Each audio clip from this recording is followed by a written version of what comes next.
Hello, dear friends. Have you ever found yourself wincing a little as you stand up from your favorite armchair? Or perhaps you've noticed that your morning walks are a bit slower, a bit stiffer than they used to be. These are common experiences. For many of us, as we reach our 70s and beyond, our joints, those hard-working connectors in our bodies, can start to feel the wear and tear of a life well lived. But what if I told you that some of the culprits might be hiding in plain sight? Right in your own kitchen. Yes, seemingly ordinary ingredients, things we use almost every day, could be quietly affecting your joint health. Today, we're going to pull back the curtain on these invisible kitchen culprits, and more importantly, explore how we can protect our precious joints. Before we begin, I would appreciate it if you like this video. You can help me continue to spread the old age lesson. If you haven't subscribed yet, I recommend you subscribe and turn on the bell so you don't miss any videos. If you like this video, please comment number 10. If you don't like it, comment number 0 to let me know so I can make a better video for you. Now, let's get started. Let's start with something many of us have a sweet spot for: sugar. It's in our tea, our cakes, our biscuits. It's a source of comfort and enjoyment. But behind that sweetness, there can be a hidden risk for our joints. When we consume a lot of sugar, our bodies can produce something called advanced glycation end products, or AGEs for short. Think of AGEs as sticky little troublemakers. They can attach themselves to proteins in our bodies, including those in our joint cartilage. This process can make the cartilage stiffer and more prone to damage, essentially speeding up the wear and tear on our joints. Some studies even suggest that people who regularly consume high-sugar diets might be more than 3 times as likely to develop conditions like arthritis.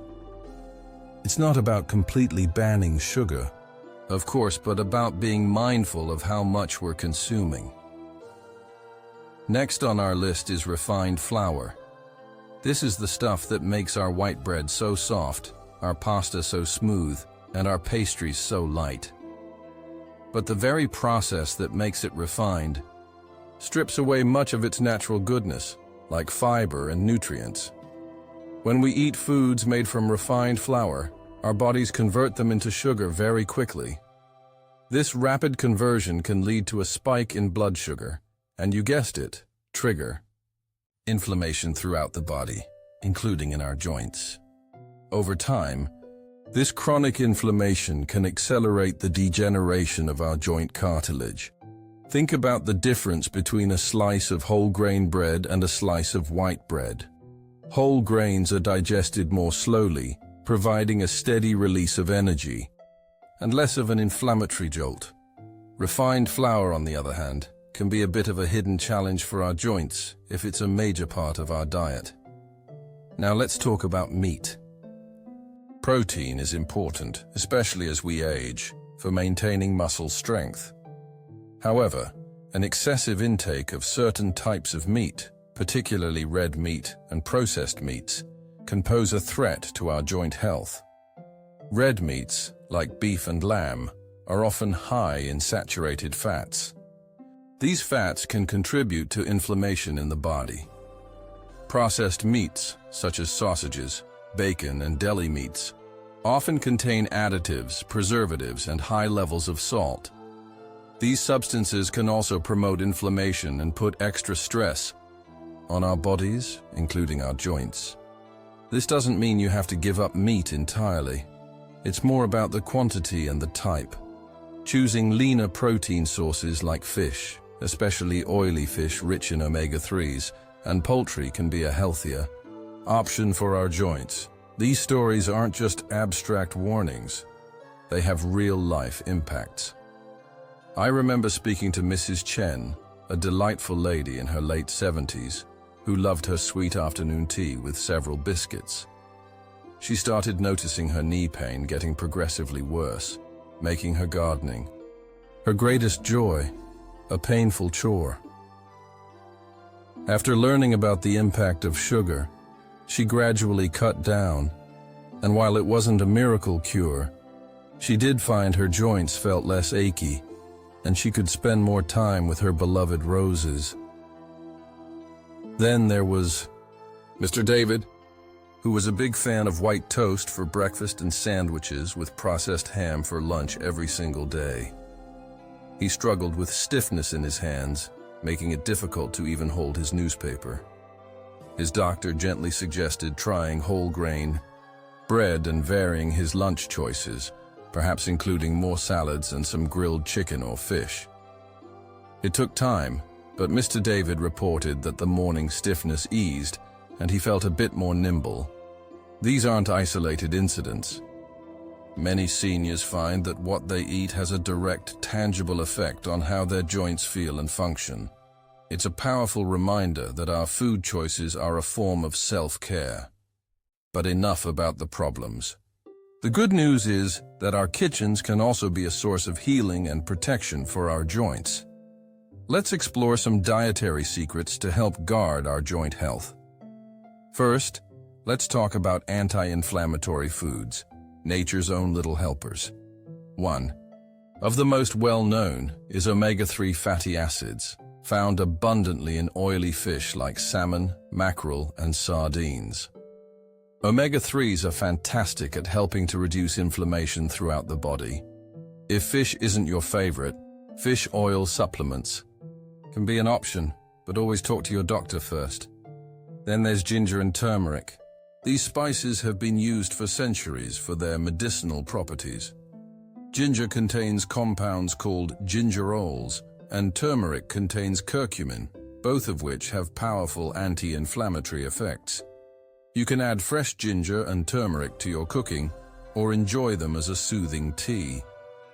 A little goes a long way. Beyond specific superfoods, the key is a balanced and sensible approach to eating.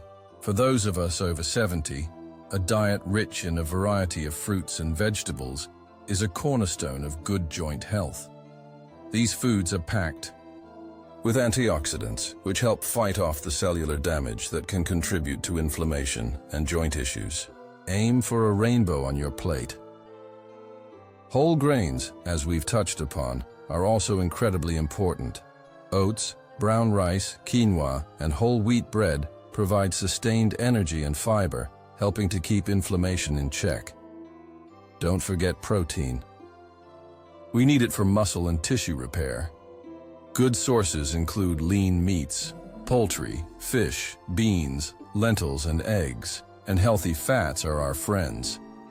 Think avocados, nuts, seeds, and olive oil. These can also help combat inflammation. The main idea is to focus on whole, unprocessed foods as much as possible, and to ensure your diet is varied and balanced. It's not about strict rules, but about making thoughtful, consistent choices that nourish your body. So, what can we take away from all of this? The message is clear and, I hope, empowering.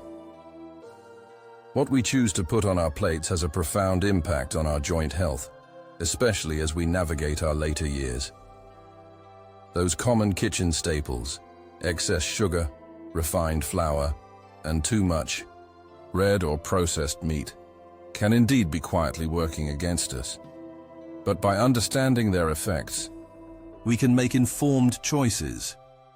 And by embracing a diet rich in anti-inflammatory foods, fruits, vegetables, whole grains, lean proteins, and healthy fats, we can actively support our joints. I want to encourage you, and perhaps your family members, who help with your meals, to take a fresh look at your eating habits. It doesn't have to be a drastic overhaul overnight. Small, consistent changes can make a big difference. Maybe it's swapping that sugary cereal for oatmeal with berries, or choosing whole grain bread for your sandwich. Perhaps it's trying a new fish recipe once a week, or adding a pinch of turmeric to your soup. Every positive choice is a step towards better joint health and a more active, enjoyable life.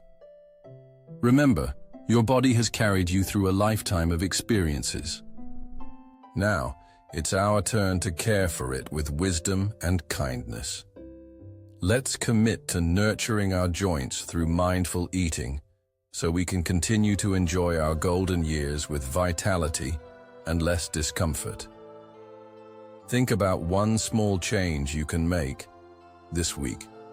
Just one. You have the power to make a difference in how you feel. Take care, dear friends, and here's to healthier, happier joints.